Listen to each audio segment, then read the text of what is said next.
Today, we are completely taking our time. We are stepping away from the quick, petty internet drama and diving into something massive. The story I have for you today is incredibly long, deeply heavy, and grounded in a terrifyingly real situation that could happen to absolutely anyone listening right now. I've loaded up a fresh world, so get comfortable, grab some snacks, and let the gameplay roll in the background, because the psychological buildup in this email is intense, and the twist at the end is going to leave you completely speechless. Let's get into it.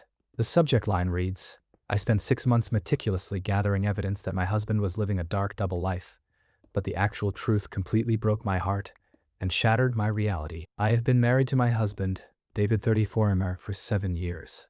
To understand how completely and utterly wrong things went, you need to understand who we were before the nightmare started.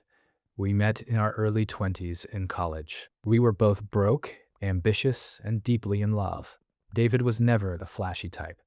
He was practical, stoic, and incredibly hardworking. While other guys were going out and blowing their money at bars, David was working double shifts at a local hardware store just to make sure we could afford our shared textbook costs.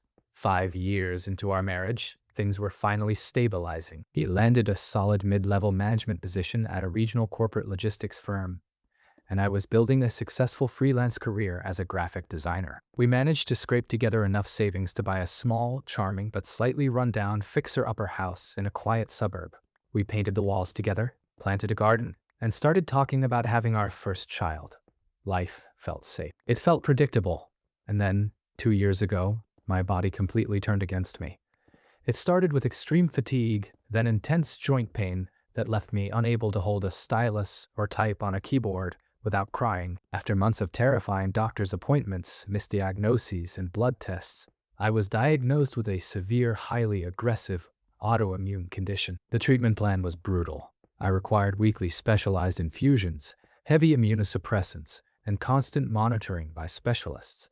The physical toll was devastating, but the financial toll was completely catastrophic. Even with David's premium corporate health insurance through his logistics firm, our out-of-pocket maximums, copays, and out-of-network specialist fees were astronomical. Within 4 months, our entire life savings to money meant for our future child. The emergency fund, everything was completely wiped out. Because I could no longer reliably use my hands, I lost all my freelance clients. I went from being an equal financial contributor to a complete dependent. I felt immense guilt, but for the first year and a half, David was an absolute saint. He was my rock. He took over the mortgage, the groceries, and the medical bills without a single complaint. He cooked dinner, rubbed my aching joints, and held me when the pain was too much. He constantly reassured me, kissing my forehead and saying, "We are a team. My job is to keep you healthy. Don't look at the bank account, just look at me." I believed him. I thought our marriage was bulletproof. But about 6 months ago, the foundation completely cracked. It didn't happen overnight. It was a slow, agonizing bleed. The David I knew, the warm, attentive husband, began to vanish, replaced by a ghost. It started with his hours. David came home one Tuesday evening, looking pale and stressed, and told me that his logistics firm had just been bought out by a massive national conglomerate. He said they were undergoing a brutal restructuring phase, and that his entire department was being subjected to mandatory evening audits and supply chain reviews. At first, it was just staying an hour or two late, but within a month, his schedule became completely unhinged. He would leave the house at 7:30 a.m., dressed in his crisp business casual clothes, and he wouldn't return until well past midnight. Some nights, I would hear the front door unlock at 2:00 a.m. When he did come home, he was completely hollowed out. He looked physically ill. He lost about 15 pounds. His eyes were constantly bloodshot, surrounded by deep, bruised bags. But the worst part was his demeanor. He became incredibly irritable and defensive. If I asked him how the audits were going, he would snap at me. "I'm doing what I have to do to keep this house, Sarah. Stop interrogating me," he hissed at me one evening when I asked why he hadn't answered my texts all day. He stopped kissing me goodnight. He stopped eating the dinners I tried to keep warm for him. He would walk straight past me, lock himself in the guest bathroom for sometimes over an hour, and then collapse into our bed, facing the wall. We stopped talking. We stopped being intimate. I was living with an angry, exhausted stranger. Because I was largely confined to the house due to my health, my mind became my worst enemy. I had endless hours to sit on the couch, stare at the walls, and overthink every single detail of his changing behavior. I tried to convince myself it was just extreme corporate burnout, but then the evidence started mounting, and it painted a much darker, terrifying picture. First, it was the finances. Despite him supposedly working 60 to 80 hours a week with all this mandatory overtime, our joint checking account was barely staying above water. I handled paying the utility bills, and I started noticing strange, inexplicable cash withdrawals. He would pull $200 from an ATM near his office on a Tuesday, $400 from a random gas station ATM on a Friday night. When I confronted him about the missing cash, he got incredibly defensive, claiming he was buying team lunches for his overworked staff or paying for expensive parking near the corporate headquarters. It didn't make any sense. Then, I found the burner cards. I was looking for a spare phone charger in the glove box of his sedan one afternoon. Tucked underneath the vehicle manual were 3 prepaid, reloadable Visa debit cards. They weren't linked to our bank. There was absolutely no logical reason for a corporate manager with a premium credit card to be using untraceable prepaid cards. The final, sickening clue was the smell. When David would finally crawl into bed at 2:00 a.m. after his long audits, he didn't smell like the expensive cologne he put on in the morning. He didn't smell like an air-conditioned corporate office. He smelled intensely of cheap, harsh, industrial soap. The kind of aggressive chemical soap you find in cheap motels or public restrooms. I laid awake one night staring at the ceiling, putting the pieces together. Unexplained absences until 2:00 a.m. Hundreds of dollars in untraceable cash missing. Burner debit cards hidden in his car. The smell of cheap motel soap. Complete emotional and physical withdrawal from our marriage. The conclusion hit me like a physical punch to the gut. My husband was either having an intense, expensive affair and using the burner cards to pay for hotel rooms, or he had developed a severe hidden addiction gambling or drugs to cope with the stress of my illness. I felt a wave of profound, suffocating betrayal. I was sick, vulnerable, entirely dependent on him, and he was using our limited resources to fund a secret life. For 3 weeks, I suffered in silence, gathering my strength and waiting for the right moment. I didn't want to confront him with just suspicions. He had proven he would just lie and gaslight me. I needed absolute proof. Last Thursday, he came downstairs at 7:00 a.m., looking completely dead inside. He poured a cup of coffee, didn't look at me, and said, "The conglomerate is running a massive inventory check tonight. I won't be home until 3:00 a.m. Don't wait up." As soon as his car pulled out of the driveway, I picked up my phone and called my oldest sister, who lived about 20 minutes away. I told her everything I suspected. I told her about the burner cards, the cash, the motel soap. She was furious on my behalf and immediately agreed to help. She drove over in her dark gray Suva car David wouldn't instantly recognize in his rearview mirror. At 6:00 p.m., my sister and I parked 2 blocks away from David's corporate office building in the downtown commercial district. My heart was pounding so hard I thought my ribs would crack. I felt like a criminal. I felt sick to my stomach, terrified of the woman I was about to see him meet. At 6:30 p.m., David walked out of the glass doors of his building. He was wearing his suit, carrying his briefcase. He got into his sedan and pulled out into traffic. My sister and I carefully trailed him, staying 2 cars back. He didn't drive toward the trendy downtown hotel district. He didn't drive toward a casino. Instead, he got on the interstate and drove completely out of the city limits, heading toward the sprawling, grimy industrial sector on the far east side of the county. This was an area filled with massive warehouses, freight train yards, and manufacturing plants. It was desolate, dimly lit, and incredibly dangerous at night.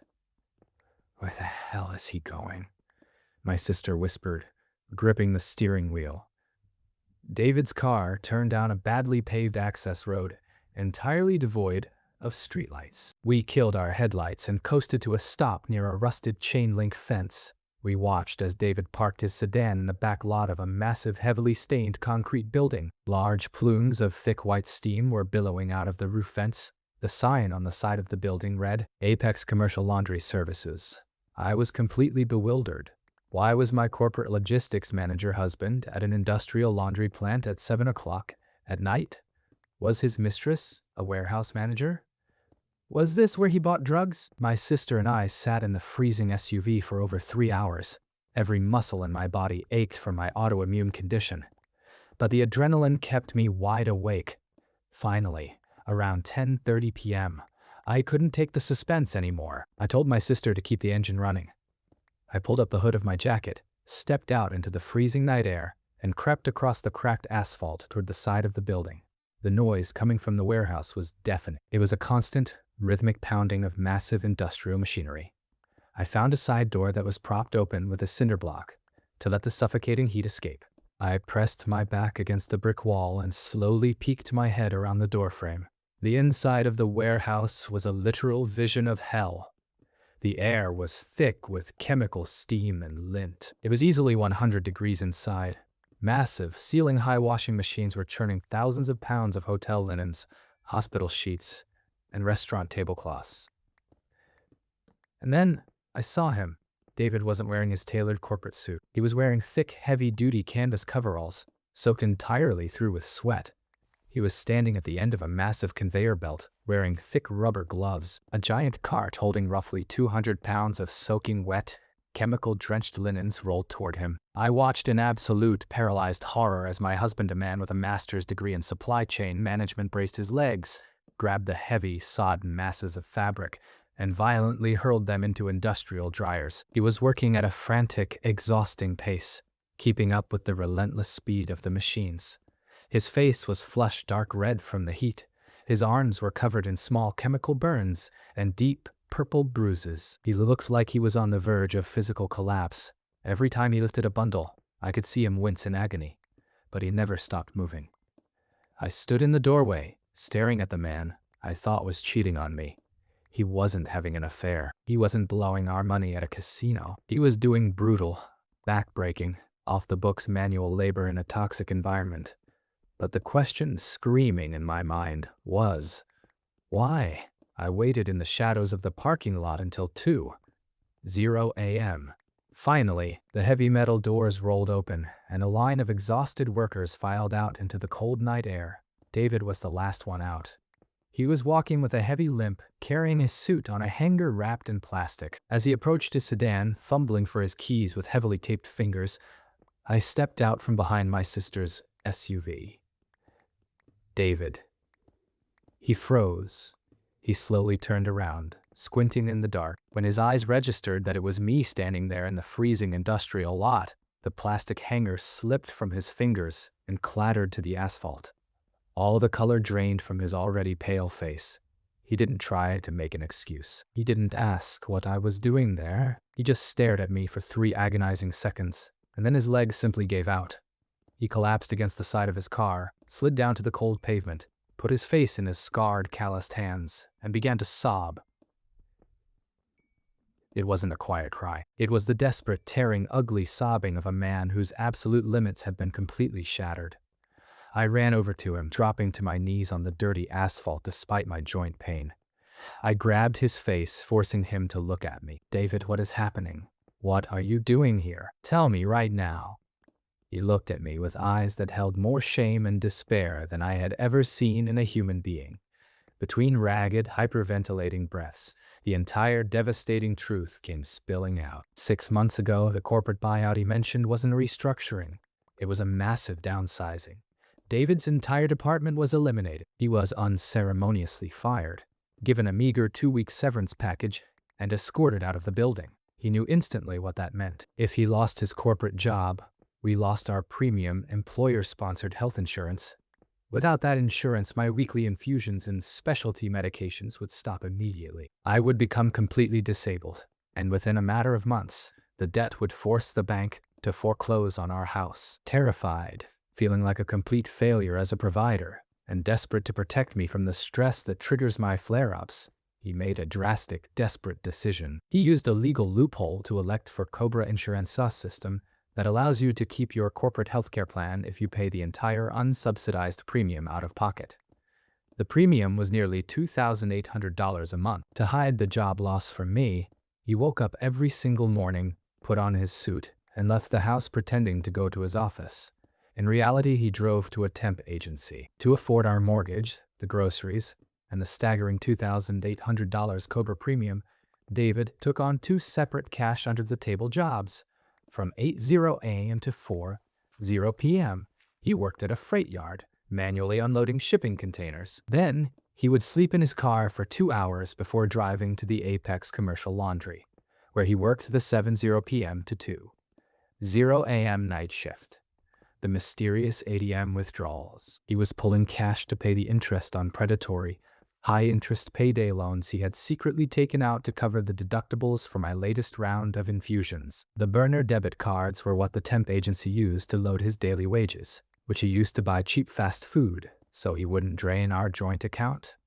And the cheap motel soap? He was showering in the locker rooms of truck stops and public gyms every night at 2:30 a.m., scrubbing his skin raw with harsh industrial soap so I wouldn't smell the chemical bleach, grease, and sweat when he finally crawled into our bed. He had spent the last 6 months systematically destroying his own physical and mental health, taking on the burden of 3 men, enduring constant physical agony, all to make sure my medicine arrived on time and I never had to worry. "I failed," he choked out, leaning his head against my chest in the parking lot.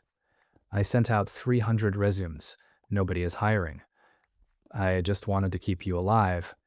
I just wanted to keep a roof over your head until I could find a real job again. I didn't want you to be scared. I'm so sorry, Sarah. I'm so sorry." I sat on the freezing asphalt, holding my husband, rocking him back and forth, crying so hard I couldn't breathe. I had spent half a year hating him. I had spent hundreds of hours analyzing his every move, convincing myself he was a deceptive monster, an adulterer, a traitor. And all the while, he was literally breaking his bones and working himself to an early grave just to keep my heart beating. It has been 3 days since that night in the parking lot. I made him quit both manual labor jobs the very next morning. We sat down at the kitchen table, pulled out every single hidden financial document, the payday loans, the Cobra bills, and we finally looked at the brutal reality together. We are selling the house. There is no other way. We are going to use the equity to pay off the predatory loans, and we are moving into a tiny, cheap apartment closer to my parents. I am applying for state-assisted disability healthcare, and David is finally sleeping. He slept for 14 hours straight the first night. Our life as we knew it is over. The house, the savings, the comfort, it's all gone. But as I sit here typing this, looking at him sleeping on the couch, wrapped in a blanket, his hands still covered in fading bruises, I don't feel anger. I don't feel fear about the future. I feel an overwhelming, suffocating guilt for doubting him, but beneath that, I feel an awe that I can barely articulate. I thought I knew what love was. I thought love was holding hands, buying a house, and saying vows at an altar. I was wrong. Love is a man putting on a suit to hide his shame, driving to an industrial wasteland, and breaking his own body in the dark so you can sleep safely in the light. How do I ever begin to forgive myself for doubting him? And how do I spend the rest of my life making sure this man knows he is the greatest thing that ever happened to me? Man, I'm going to be completely honest with you guys. I actually had to mute my mic and take a minute after reading this one. This is the most heartbreaking, deeply profound, and incredibly sobering story I have read on this channel in a very long time. This is the absolute peak of modern, real-world tragedy. The pressure that society puts on people to financially survive medical crises is absolutely sickening. The fact that a man with a master's degree had to resort to destroying his physical body just to keep his sick wife insured is a terrifying reflection of the world we live in.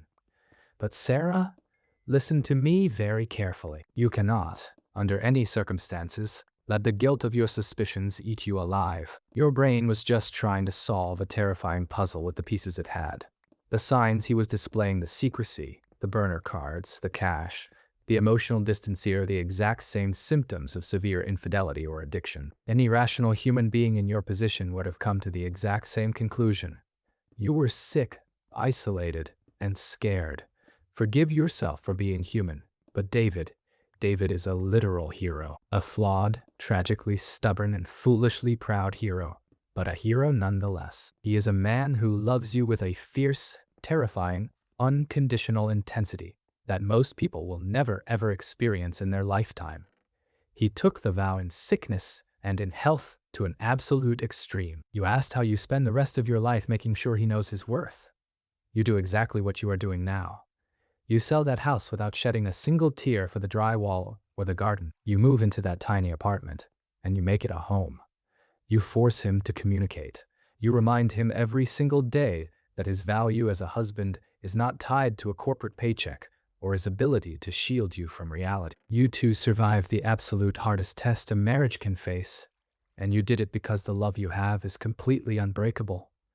Focus entirely on healing together, openly and honestly, without any more protective secrets. All right, guys, take a massive deep breath after that last one, because we are shifting gears completely. If that first story was a heartbreaking look at what people will do for love, this next one is a terrifying dive into what people will do to hide the truth. We are getting into some deeply unsettling psychological horror territory here. This is about generational trauma, a creepy old house, and a secret that was literally buried in the walls. The email is titled, "I thought my mother's dementia was making her hallucinate until I found the original blueprints to my childhood home. I am a young guy in my late 20s, and I grew up as an only child. The setting of my childhood wasn't a normal, bright suburban neighborhood. I grew up in a massive, incredibly old, heavily wooded Victorian home in a remote, rain-soaked part of the Pacific Northwest. My mother, Helen, raised me entirely on her own. She was a fiercely overprotective, deeply anxious woman who seemed perpetually terrified of the world outside our front door. Growing up, our house had a very specific, rigid set of rules that I was never allowed to break. I was never allowed to go into the basement. I was never allowed to play music loudly or have friends over for sleepovers. And most importantly, the golden rule of our household: I was never, under any circumstances, allowed to ask about my father. The only thing my mother ever told me was that he died in a tragic accident before I was born. If I pushed for details, she would have a full-blown panic attack, so eventually, I just stopped asking. I accepted that it was just the two of us against the world in this massive, drafty old house. 2 years ago, the quiet life we built started to unravel. My mother began showing severe signs of early-onset dementia. It didn't happen all at once. It was a slow, agonizing fate. She would forget where she put her keys. Then she forgot the names of her neighbors, and eventually, her baseline anxiety morphed into absolute, irrational terror. I quit my job in the city and moved back into the old Victorian house to act as her full-time caretaker, trying to keep her comfortable in her final years. As the illness stripped away her polite filters and her logical mind, her behavior became deeply unsettling. She began obsessively talking to the walls. At first, the doctors assured me it was just standard auditory hallucinations, a tragic but common symptom of her cognitive decline. But it wasn't random. My mother would sit in her floral armchair in the living room, staring directly at one specific spot: a beautiful solid oak wall that separated the main hallway from my father's old lock study. She would stare at the wood grain for hours, rocking back and forth, and whisper apologies. The things she said sent chills down my spine. I would walk by the hallway at night and hear her muttering in a frantic, tearful voice, "I'm sorry we locked the heavy door. I'm sorry we left you in the dark. Please don't be mad at the boy. It wasn't his fault. I couldn't stop him.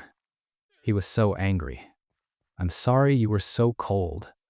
It was incredibly creepy. I would gently guide her back to bed, telling her there was nobody there. But the next day, she would be right back at that oak wall, crying and whispering into the wood. I brushed it off as a nightmare playing on a loop in her decaying mind.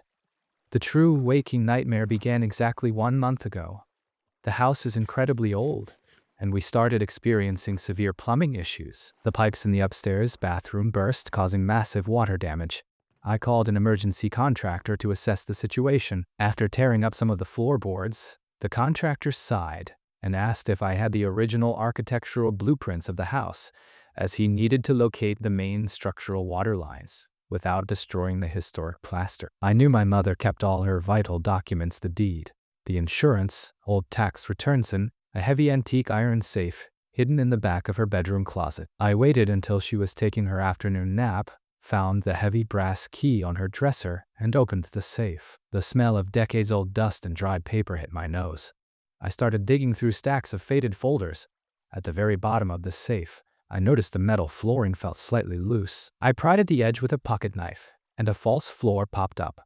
Hidden beneath it was a thick, yellowed roll of drafting paper, heavily tied with a leather string, alongside a small stack of faded Polaroid photographs, bound by a rubber band. I took the roll and the photos downstairs to the dining room table. I unrolled the thick paper, weighing the corners down with heavy books. They were the original 1970s architectural blueprints for the house. I traced the layout with my finger, trying to find the plumbing schematics, but my fingers stopped when I reached the center of the first floor. My blood ran completely, entirely cold. The layout on the paper did not match the physical house I had lived in my entire life. According to the original blueprints, the solid oak wall that my mother spent hours whispering to simply did not exist. Instead, the drawing showed a long hallway leading to an entire hidden wing of the house, a windowless, deeply recessed space that was explicitly designated on the architect's plans as the nursery. My hands began to shake violently. I dropped the blueprints and picked up the stack of Polaroid photographs. They were pictures of my mother in her early 20s. She looked exhausted but was trying to force a smile. In her arms, she was holding a newborn baby wrapped in a blue blanket. But it wasn't me. I flipped the first photograph over. Stamped on the back in faded ink was a date. The date was exactly 6 years before I was born. I couldn't breathe. My mind was spinning, trying to rationalize what I was looking at. A hidden room. A missing child. A mother who whispered apologies to a blank wall. I didn't call the contractor back. I waited. I sat in the dark living room for hours, listening to the rain beat against the windows, until the clock struck midnight, and I was absolutely certain my mother was in a deep, medicated sleep. I walked out to the detached garage, turned on the harsh overhead light, and grabbed a heavy, long-handled sledgehammer. When I walked back into the house, I stood in front of that beautiful, polished oak wall in the hallway. I felt like I was standing on the edge of a cliff. I knew that if I swung the hammer, my reality would never be the same again. I took a deep breath, raised the heavy steel head over my shoulder, and swung as hard as I could. The impact was deafening. The beautiful oak paneling splintered instantly, revealing that it was nothing but a cheap, decorative facade. Beneath the splintered wood was standard, thick industrial drywall. I swung again and again and again, tearing through the drywall, a cloud of suffocating white plaster dust filling the hallway. I dropped the sledgehammer, grabbed a heavy flashlight, and shined the beam into the jagged hole I had created. It wasn't a hallucination. It wasn't a mistake on the blueprints. There was a heavy, reinforced wooden door recessed deep into the darkness. And attached to the outside of that door was a massive, rusted iron padlock. I used the claw of a crowbar to snap the rusted padlock. I pushed the door open. It groaned on its hinges, kicking up a wave of air that smelled of profound rot, stale dust, and absolute despair. I stepped over the threshold into a room that had been sealed shut for nearly 30 years. I slowly panned my flashlight around the windowless void. In the corner was a tiny, rusted metal child's bed frame with a decayed mattress. There was a small wooden desk, but it was the walls that made me drop to my knees in horror. The walls were completely covered from the floor to about 3 feet high in frantic, panic scratch marks, as if someone had been desperately trying to claw their way out through the solid wood. Mixed in with the scratch marks were childish crayon drawings. The drawings were chaotic and terrifying. They depicted a giant, towering man with a scribbled, dark face. They depicted a small woman in the corner with blue tears pouring from her eyes. And in the center of every drawing was a little boy, trapped inside a black box. I stayed in that room until the sun came up, sitting on the dusty floor, completely numb. When morning finally broke, I walked into the kitchen. My mother was sitting at the table, having one of her rare, brief moments of total, absolute lucidity. She looked at the white plaster dust covering my clothes. She looked at my hands, which were bleeding from the wood splinters. She didn't scream. She didn't run. She just lowered her head, folded her hands on the table, and began to cry. The truth she confessed to me over the next hour is something straight out of a gothic horror novel. I am not an only child. I had an older brother named Thomas. My father did not die in a tragic accident before I was born. He was a deeply terrifying, violently abusive man who suffered from severe, untreated paranoid schizophrenia. When Thomas turned 5 years old and began showing normal behavioral issues, tantrums, crying, acting out my father's delusions, convinced him that the boy was cursed or possessed by something evil. My father decided that the boy needed to be hidden from the world. He hired sketchy contractors to build the false wall, sealing off the nursery wing. He locked his own son in that dark, windowless room. My mother, paralyzed by the horrific physical abuse she suffered at my father's hands, and financially trapped with nowhere to run, allowed it to happen. She was too terrified to call the police. Thomas lived in that dark room for almost 2 years. She would sneak him food under the door when my father was asleep, but eventually the damp, freezing conditions of the unheated room took their toll. Thomas contracted a severe respiratory infection and died alone, in the dark, calling out for a mother who was too scared to unlock the door. My father buried Thomas in the deep woods behind our property in the middle of the night. A few months later, consumed by his own madness and paranoia, my father packed a bag and abandoned my mother, disappearing into the wind. I was born 2 years later, a replacement child. I was raised in a house built entirely around a hidden tomb, completely and blissfully oblivious to the ghost of the older brother I never knew I had. My mother's dementia wasn't creating hallucinations. The disease was simply eroding the massive mental walls she had built to repress her horrific guilt. I called the police immediately after she finished her story. The authorities brought in search dogs and excavated the backyard. They found my brother's small remains wrapped in a tarp, exactly where she said they would be. My mother was taken into custody but was deemed mentally unfit to stand trial. She is currently locked away in a secure state psychiatric facility. The police have reopened a massive cold case, actively hunting for any trace of my father. I am currently living in a cheap motel.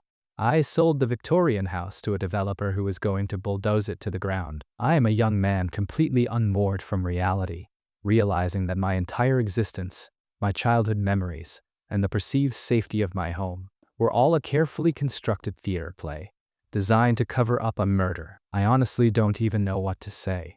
I have to take a deep breath just to process what I just read. This is completely, utterly chilling. This is the kind of profound darkness and generational trauma that absolutely shatters your understanding of humanity. First and foremost, bro, you need intensive trauma therapy immediately. Do not try to process this alone. Finding out that your entire existence and the home you felt safe in were built directly on top of a horrific crime is enough to break anyone's sanity. You are the victim of decades of systemic, terrifying abuse and lies. Do not, for 1 second, feel guilty for calling the police or putting your mother in a facility. Yes, she was a victim of your father's extreme abuse. And that is tragic. But she was still an adult who was completely complicit in the unimaginable suffering and death of a helpless child. By picking up that sledgehammer and breaking down that wall, you did something incredibly brave. You finally brought your brother Thomas into the light, and you gave him the justice and the voice that he was denied for 30 years. You ended the cycle of silence. Take the money from the sale of that cursed house, move as far away as possible, and focus entirely on finding peace for yourself. All right, if you are still with me after that heavy drop, we are moving on to the final story of the day.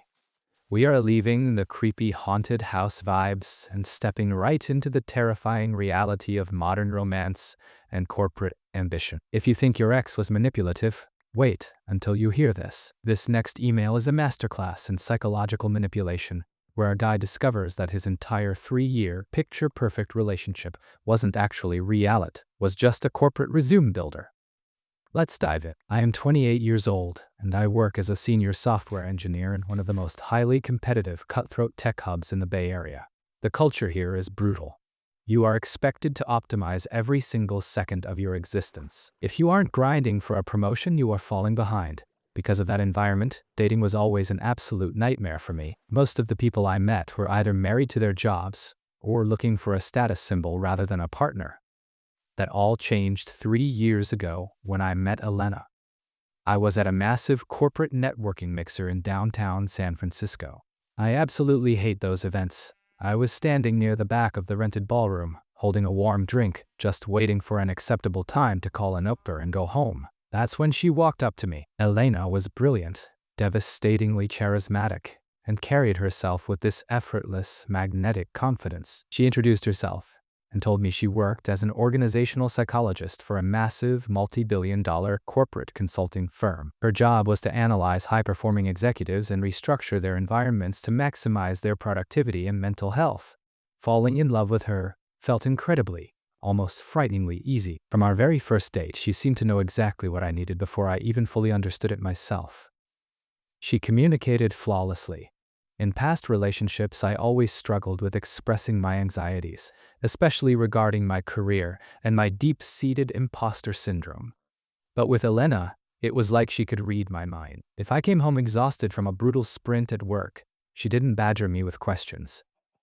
She would have my favorite meal ready, run a hot shower for me, and know exactly which words to say to completely de-escalate my stress. We never had toxic, screaming arguments.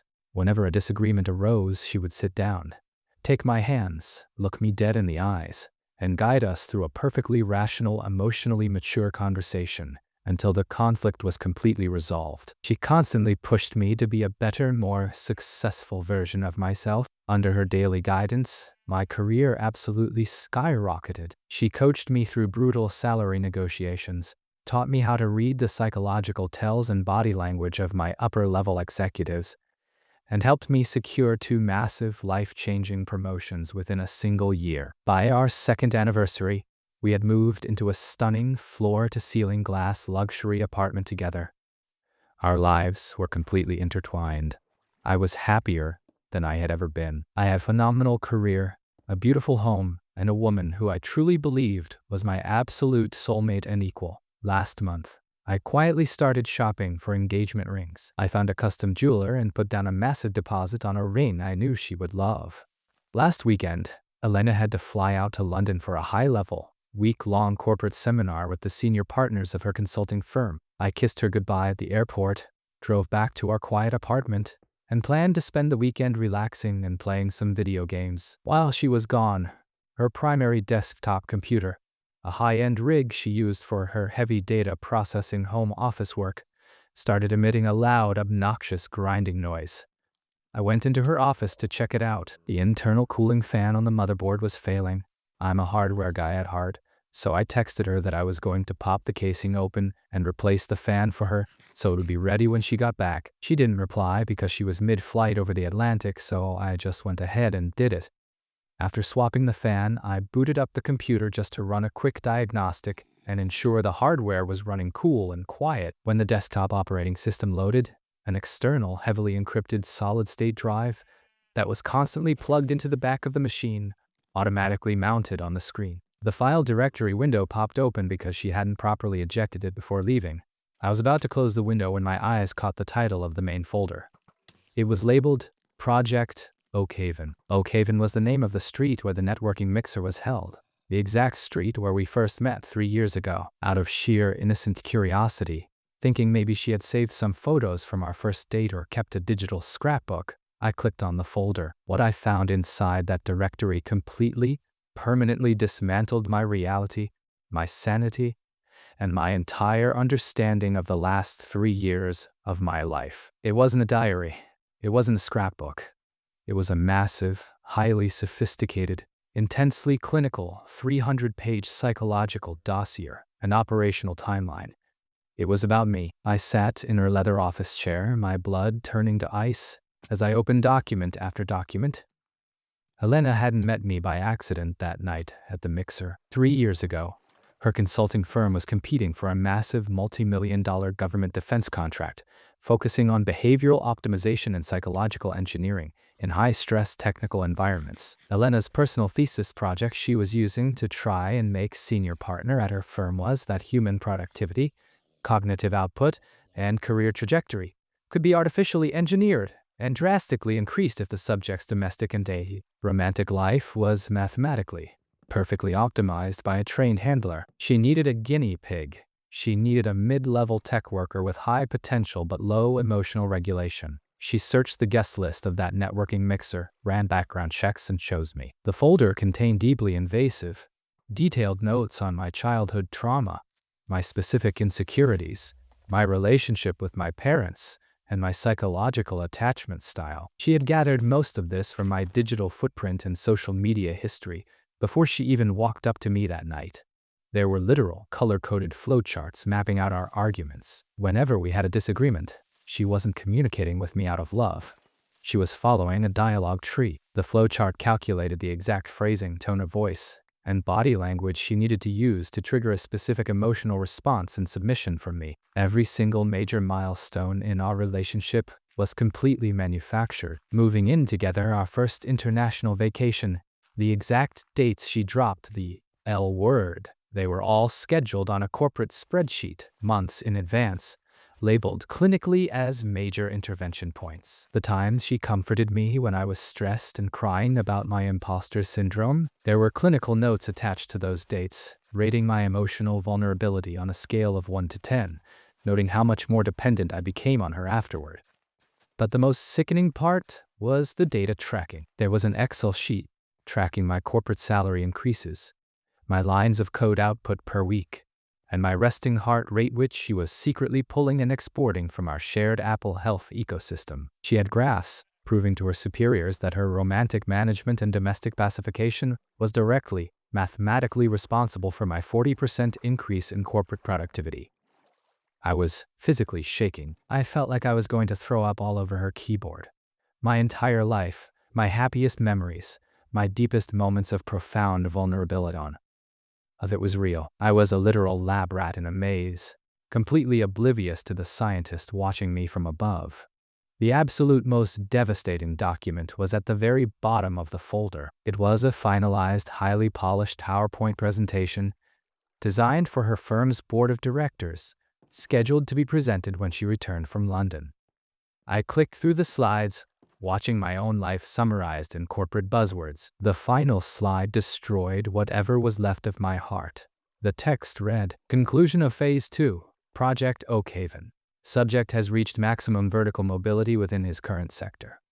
Emotional and psychological dependency on the handler is absolute. Productivity has plateaued at optimal levels. Recommendation: initiate Phase 3. Begin controlled detachment and sudden emotional withdrawal, romantic termination, to observe and document the subject's productivity collapse during extreme psychological distress." She wasn't planning a future with me. She never loved me. She was actively, methodically planning to orchestrate a calculated, devastating breakup within the next 2 weeks, just to finish the final chapter of her research paper and secure her promotion. I was just data to be discarded. I didn't scream. I didn't smash her computer, even though every fiber of my being wanted to throw it through the glass window. A cold, absolute clarity washed over me. I realized that if I confronted her emotionally, she would just take notes. She would document my anger as part of her data. I refused to give her that satisfaction. I spent the next 4 hours downloading the entire unencrypted directory onto a secure flash drive. Every spreadsheet, every psychological profile, the presentation, all of it. Then, using my own software engineering background, I completely and irretrievably wiped her external hard drive and her desktop computer. I scrubbed it so clean a forensics team wouldn't be able to find a single byte of data. I packed my clothes, grabbed my dog, and walked out of the luxury apartment she had convinced me to lease. I didn't stop there. First thing Monday morning, I didn't go to work. Instead, I drove straight to the massive glass headquarters of her consulting firm. I requested an emergency meeting with the head of their human resources department and their corporate legal counsel. I handed them the flash drive. I explained exactly what was on it. Using a human being as an uninformed, unconsenting test subject for corporate psychological research is a massive, catastrophic legal liability and a career-ending ethics violation. The lawyers turned completely pale as they clicked through her flowcharts. Before I left the building, I anonymously submitted the exact same dossier to the National Ethics Board of the Psychological Association she's certified under. Elena lands back in the United States tomorrow morning. She is going to take an Uber to our apartment, expecting to find her loving, dependent boyfriend waiting for her. Instead, she is going to walk into a completely empty apartment, an empty, wiped computer, and a voicemail from her firm's legal team terminating her employment immediately and informing her that her psychological license is under emergency review or revocation. I am completely heartbroken. I am terrified of trusting another human being ever again. I feel violated on a level I didn't know was possible. But as I sit here in my new empty apartment, I take a small, dark comfort in knowing that the lab rat she thought was so perfectly under her control just burned her entire laboratory to the ground. I am genuinely speechless. This is actual, literal Black Mirror dystopian horror, but it happened to you in real life. Elena isn't just a toxic partner. She is a clinically detached, highly dangerous, textbook sociopath. The fact that she could fake love, empathy, and intimacy for 3 entire years, looking you in the eyes while secretly tracking your heart rate for a corporate spreadsheet, is one of the most evil things I have ever heard. The level of psychological violation you experienced is profound. To realize that your most vulnerable moments were just data points to be manipulated is a total mind bender that will take years to unpack. But I need you to hear this. You handled this with absolute flawless perfection. You didn't give her the satisfaction of an emotional reaction. You didn't give her the closure of a fight. By taking her life's work and nooking her career through official, legal, ethical channels, you hit her exactly where it actually hurts her. Her professional ego and her God complex. You proved that you were infinitely smarter than the scientist holding the clipboard. Get yourself into specialized therapy immediately to untangle what was real and what was engineered, and take extreme pride in the fact that you survived, you escaped, and you utterly destroyed the game she thought she had mastered. All right, everyone, that is officially it for today. I had to include that last one because it completely blew my mind while I was reading it. If you guys are working from home right now, maybe take your headphones off for a second and just make sure your apartment is actually empty. Thank you so much for hanging out with me and watching the gameplay while we delve into these insanely deep stories. If you want more of this long-form, intense content, let me know. Drop a like, hit subscribe, and I'll see you all in the next video.